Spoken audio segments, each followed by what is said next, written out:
बिस्मिल्लाहिर्रहमानिर्रहीम। सजाद अहमद की तरफ से सबको सलाम पहुँचे। विजुअल बेसिक जो कि Punjab university BSc 2 year degree programme का हिस्सा है, ये विजुअल बेसिक का पार्ट 34 है। इस वीडियो में हम देखेंगे do loop, until, pre test loop, post test loop और इनकी एग्जाम्पल। चलें स्टार्ट करते हैं।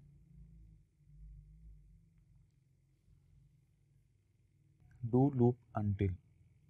डू लूप अनटिल मतलब डू काम करो, लूप जो भी उसको स्टेटमेंट दी जाएगी लूप के अंदर, अनटिल तब तक। This loop executes one or more statement while the given condition is false. ये लूप तब चलेगी जब गिवन कंडीशन फॉल होगी।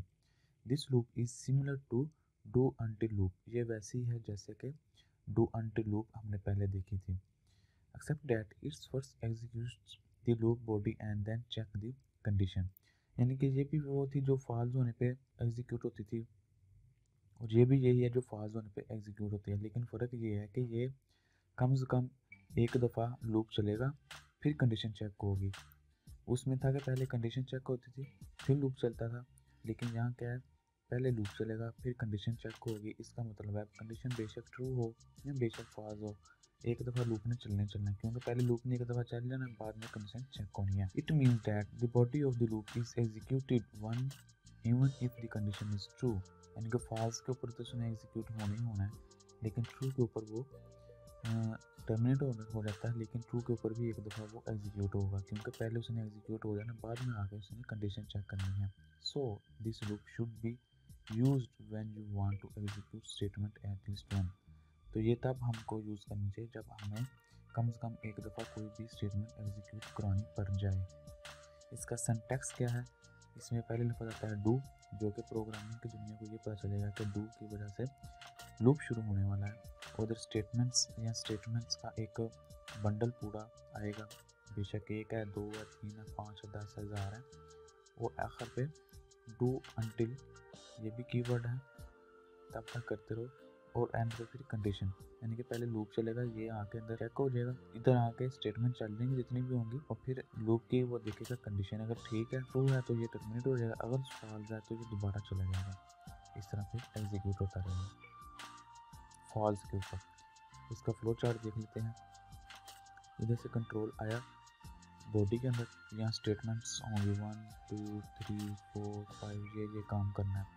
उसके बाद कंडीशन चेक करो, अगर तो कंडीशन ट्रू है तो टर्मिनेट हो जाओ, अगर कंडीशन फॉल है तो कंटिन्यू कर दो फिर वहाँ जहाँ से आए थे। तो यानी कि ये वैसे ही है जैसे हमने पहले देखा था, जो कि फॉल्स होने पे कंडीशन चलता था, लेकिन यहाँ ये है कि एक दफ़ा चल के उसने कंडीशन चेक करनी है।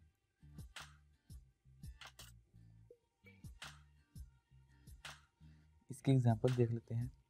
Right a program to display first 5 number.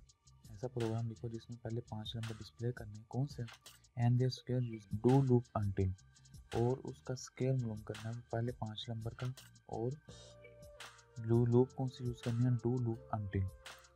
नया प्रोग्राम शुरू किया, बटन लगाया, बटन की कोडिंग विंडो के ऊपर, क्लिक इवेंट के ऊपर, ये कोडिंग वाली विंडो, इसके अंदर हम कोडिंग करेंगे। कोडिंग क्या है कि एक वेरिएबल लिया n के नाम से, जो एक काउंटर वेरिएबल है जो इंक्रीमेंट होता रहेगा।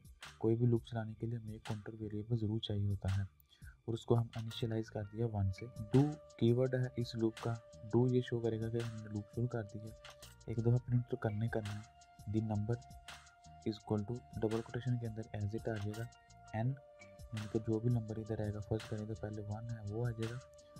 कंकैटिनेट किया, और स्क्वायर जो है ये इक्वल टू ये ऐसे आ जाएगा।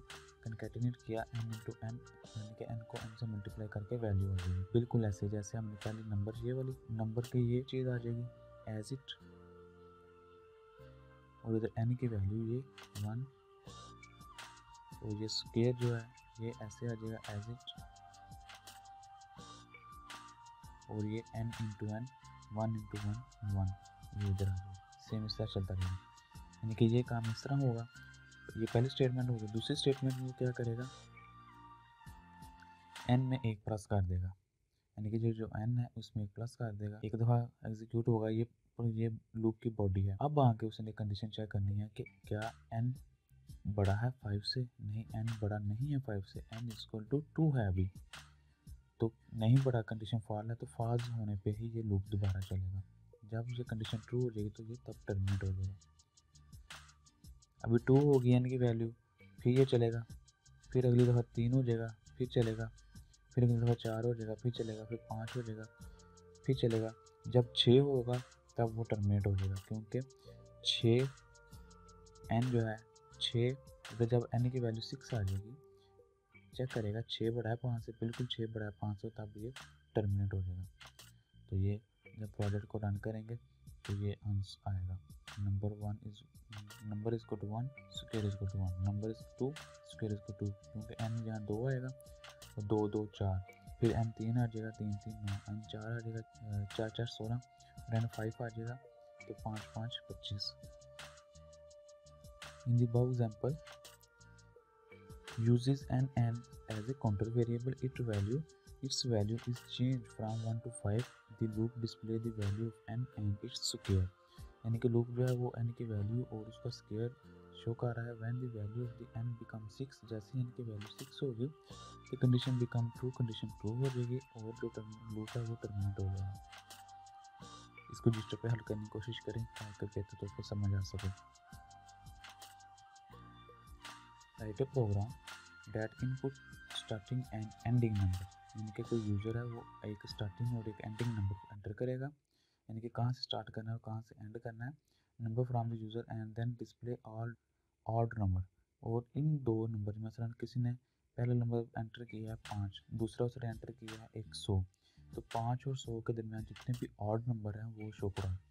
और किसके ज़रिए, डू लूप अनटिल के ज़रिए ये काम करना है। नया प्रोजेक्ट बनाया और उसके क्लिक इवेंट के ऊपर एक बटन लगाया, बटन के क्लिक इवेंट के ऊपर ये हमने कोडिंग करनी है। कोडिंग क्या करनी है, एक s के नाम का वेरिएबल इंटीजर लिया, एक e के नाम का इंटीजर लिया। s मतलब स्टार्टिंग की वैल्यू बढ़ाने के लिए, e मतलब एंड की वैल्यू बढ़ाने के लिए, n मतलब काउंटर वेरिएबल के लिए। तो पहले इनपुट बॉक्स के लिए वैल्यू ले ली, पहला स्टार्टिंग नंबर उसको s में बढ़ा दिया, फिर इनपुट बॉक्स के ज़रिए n आखिरी नंबर लिया यानी कि एंडिंग वैल्यू उसको ई में रखा दिया। अब काउंटर वेरिएबल के लिए हमें चाहिए कोई वैल्यू, तो हम इधर n इक्वल टू 1 नहीं रख सकते क्योंकि हमने 1 से नहीं स्टार्ट करना, हमने कहाँ स्टार्ट करना है, जो यूज़र ने एंटर की वैल्यू की है स्टार्टिंग वैल्यू, तो वो किस में हमने स्टोर की हुई है s में, तो इसलिए जो भी s के अंदर वैल्यू है हम वो असाइन कर देंगे काउंटर वेरिएबल। काउंटर वेरिएबल जो कि हमारे पास n है। अब n के ऊपर काउंट होता जाएगा, कब तक, जब तक वो e तक नहीं पहुंच जाता, यानी कि n अब स्टार्टिंग वैल्यू है, मसलन n अगर 5 है तो उसने चलते रहना कब तक, जब तक वो 100 नहीं आ जाता, अगर आखिरी वैल्यू 100 है। तो हमने करना क्या है, हमने ऑड नंबर मालूम करना है। ऑड नंबर मतलब वो नंबर जो 2 पे तकसीम नहीं होते, एक इवन होते हैं, जो 2 पे तकसीम होते हैं, 8 ये 2 पे तकसीम नहीं होते, इसको ताका फाज भी कहते हैं, मसलन 1 3 5 7 9 इस तरह के। तो उसको फाइंड करने का बेसिक तरीका कार है कि कोई भी एक नंबर है, मसलन 21 है, हम उसको 2 पे तकसीम करते हैं, अगर तो इधर कुछ बचे इसको मॉड कहते हैं, ये नीचे जो वैल्यू बच जाती है इसको मॉड कहते हैं, ये तकसीम करके जो आंसर आता है वो ये है। तो मॉड पे ये वैल्यू लेते हैं और तकसीम पे ये वैल्यू लेते हैं। तो अगर तो तकसीम करने पे जो मॉड बाकी बचता है वो 0 आ जाए तो उसका मतलब है ये इवन है, अगर 0 ना आए तो इसका मतलब है ये ऑड है।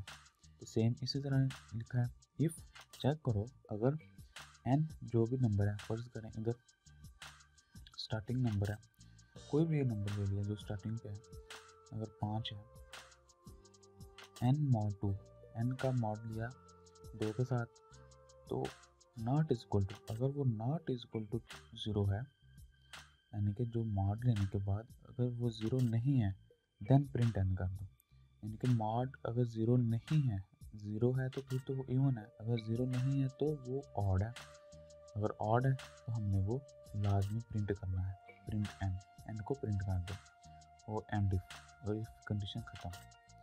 फिर काउंटर वेरिएबल के अंदर एक वैल्यू ऐड कर दी, अब n की वैल्यू जो भी स्टार्टिंग पहले थी उससे एक अगली आ जाएगी, मसलन अगर पहले 5 थी पहले 6 हो जाएगी, फिर 6 को चेक करेगा, 6 का मार 2 से 0 आ जाता है तो इसलिए इसके अंदर नहीं आएगा, फिर n को एक इंक्रीमेंट कर देगा, वो 7 हो जाएगा। 7 का मॉड 0 नहीं आता तो फिर उसको प्रिंट कर देगा।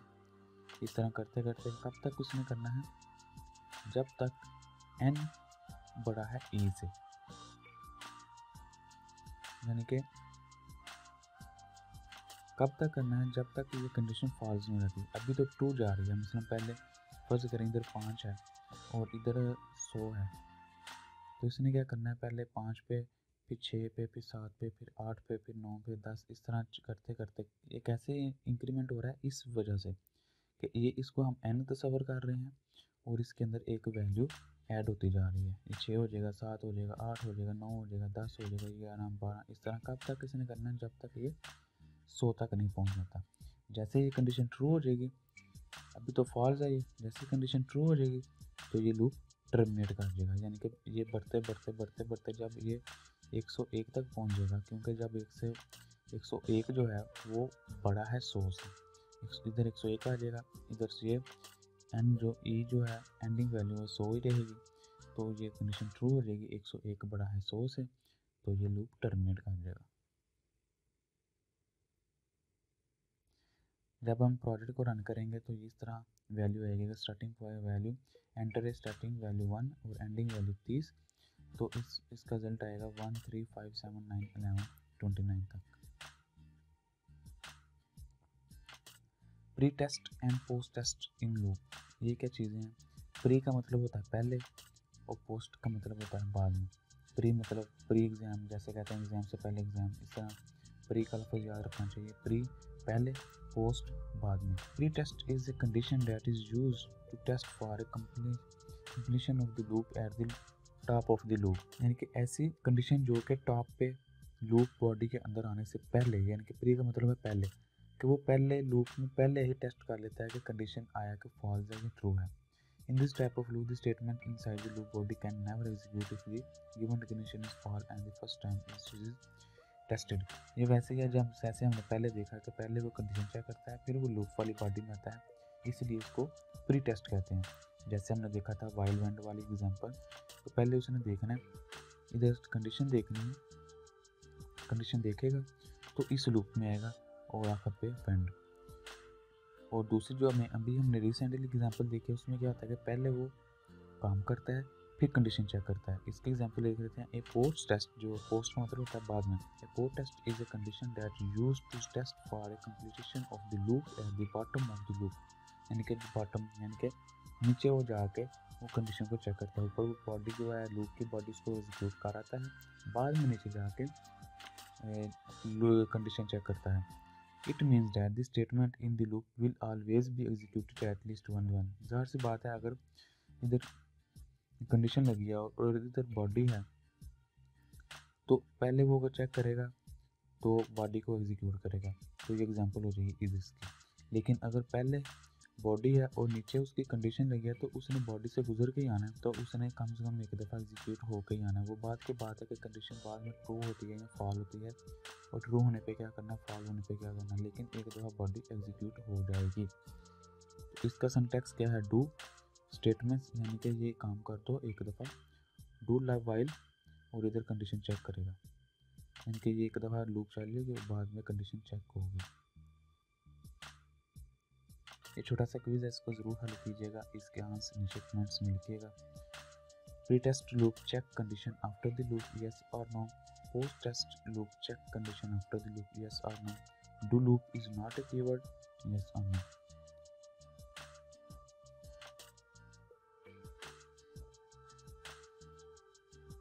Thank you for watching.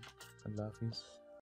अगर कोई क्वेश्चन है कंप्यूटर साइंस के मतलब वो पूछे, दिए गए क्विज़ के आंसर कमेंट्स करें, चैनल को सब्सक्राइब करें और इस वीडियो को अपनी क्लास वालों के साथ शेयर करें।